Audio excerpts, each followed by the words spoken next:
పోగును వస్త్రంగా మార్చి మనుషుల ఆత్మగౌరవాన్ని కాపాడే మహనీయులు మన నేతన్నల అధ్యక్ష.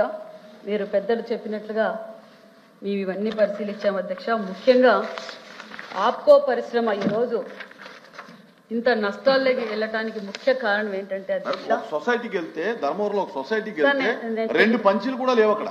నేను తెలియజేస్తాను అధ్యక్ష.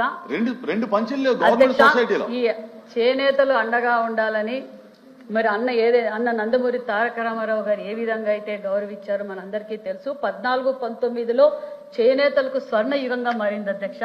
మరి గత ప్రభుత్వంలో చేసిన తప్పిదం వల్ల ఈ రోజు నేతన్నలు పడుతున్న కష్టాలన్న విషయం కూడా తెలియజేస్తున్నారు అధ్యక్ష.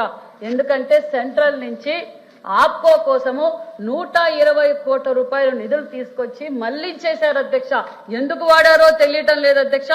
120 కోట్లు వాడటం వల్ల ఈ రోజు చేనేతలు పడుతున్న కష్టాలకు ముఖ్య కారకం గత ప్రభుత్వం అన్న విషయాన్ని తెలియజేస్తూ, మరి పెద్దలు అడిగినట్లుగానే సొసైటీల ద్వారా మేము ఏం కొనుగోలు చేస్తున్నాం అంటే ఇప్పుడు ఫస్ట్ ప్రతి ప్రశ్నకి జవాబు చెప్తాం అధ్యక్ష.